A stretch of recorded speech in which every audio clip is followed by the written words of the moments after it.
Hi, everybody. My name is Teresa Power, and I am the founder of International Kids Yoga Day. So, tomorrow, Friday, April 3rd, 2020, tens of thousands of kids all around the world are going to be practicing yoga on the same day, on the same time, on the 5th International Kids Yoga Day, which happens the first Friday every April. So, I am so excited to have my little bear friend with you tonight and be able to share with you my new book, which is called The Night Before Kids Yoga Day. And it's going to be so fun to read it to you tonight. And I hope that all of you are with your kids, all curled up in bed, and in anticipation of Kids Yoga Day tomorrow. So let's get started. And by the way, this book is not in hardcover yet. It's only in an ebook form, but it will be coming out next year in hardback in celebration of the 6th annual Kids Yoga Day. But for now, I'm going to do a little reading of the book with all of you and with my teddy bear friend, and let's have some fun and have a nice evening before Kids Yoga Day. So here's the book, The Night Before Kids Yoga Day, and it's illustrated by Anna Ambraska, and she's an amazing illustrator that I have found. And so let's get started with the reading.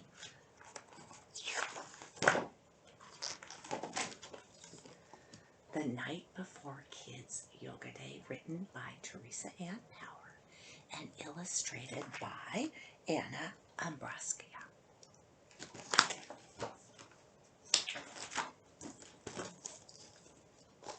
Let's see if you guys can see that. Okay. So, 'twas the night before Kids Yoga Day, when all around the world not a soul was stirring, no one moved or uncurled.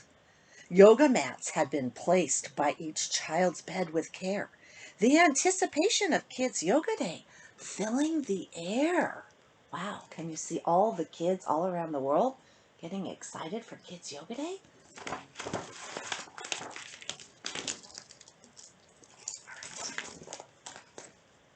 The children were drifting off into a sound sleep by counting yoga poses instead of sheep.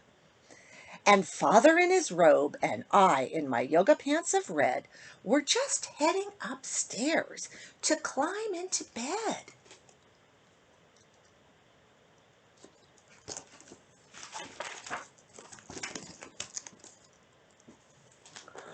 When out in the yard I heard such a strange sound that I peered outside and looked all around.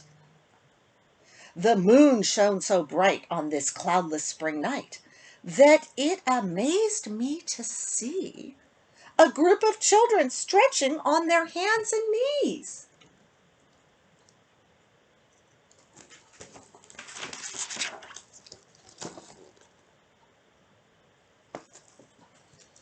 I couldn't believe my eyes as I saw them practice unicorn pose beneath nighttime skies. See, they're practicing the unicorn pose.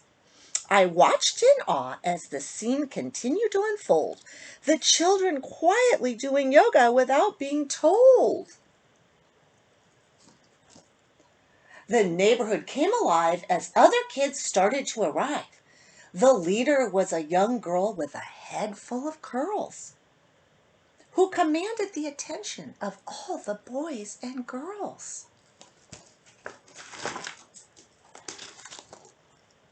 What pose are they doing there? Do you guys know? Do you know what pose that is? Well, we'll find out. She then stood tall in queen pose, so regal and proud, inviting everyone to give it a try in the crowd.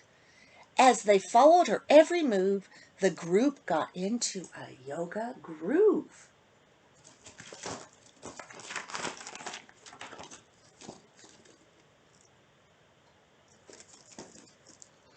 Beneath the stars so bright, the children stretched their bodies into the shape of a kite. I was enamored with the little girl's poise as she bent her body backwards, never making a noise. She calmly stretched her arms behind her like in the waterfall pose, that's that pose. She calmly stretched her arms behind her in waterfall pose, her cheeks glowing pink like a beautiful rose. And by the way, all these poses are going to be practiced tomorrow on Kids Yoga Day.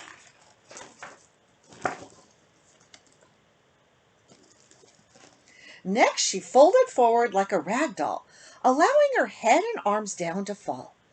I then bent forward to touch my own toes while calmly breathing in and out through my nose.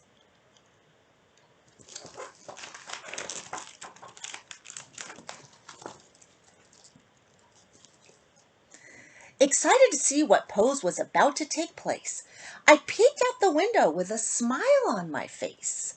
The children were taking on the form of a twirling windmill, relaxing in unison spread out on the hill.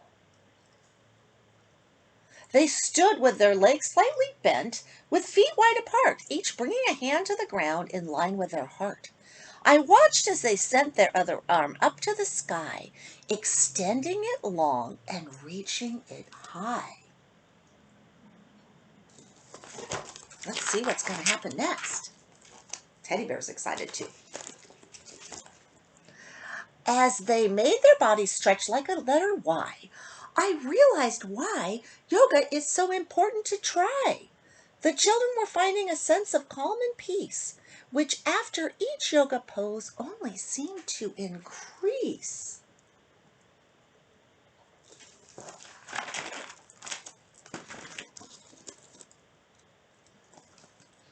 Soon they were at it again, switching poses while finding their zen. This time they took on the shape of a chair, like the chair I'm sitting in, by bending their knees and bringing their hands up in the air,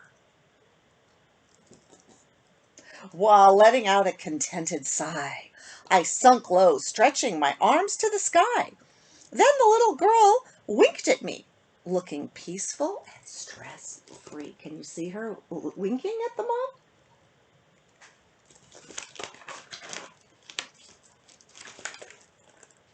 I knew in an inkling, under the stars that were twinkling, that she was glad to see that I was just letting the children be. Signaling that there were only 3 poses to go, the young girl imitated the stance of a flamingo. Standing tall and holding her knee, she balanced on one foot, as stable as can be.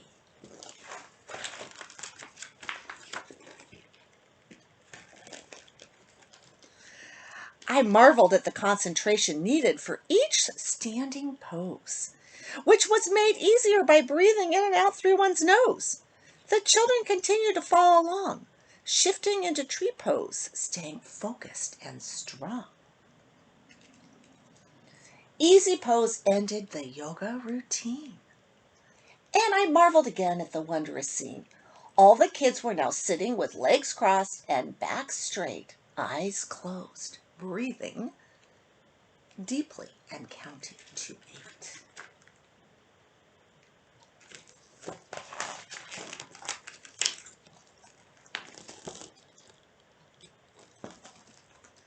Then the little girl happily sprang to her feet, and back to their homes did the children retreat. But I heard her exclaim as she was walking away, "Happy Kids Yoga Day to all, and to all a great day." And then here at the back of the book, we have a little information about the poses and about Kids Yoga Day. So it says here, the night before Kids Yoga Day was written in honor of the annual Kids Yoga Day, which is celebrated globally on the first Friday in April every year by tens of thousands of children worldwide, and their teachers, parents, educators, and caregivers. So that's going to be tomorrow. Sign up at kidsyogaday.com to receive your free planning kit and simple 5-minute yoga routine. And no prior yoga experience is necessary. So I hope you all enjoyed this reading tonight of this book. And I wish you all a very happy good night tonight and sweet dreams. And we look forward to seeing you tomorrow on Kids Yoga Day. Okay, thank you so much.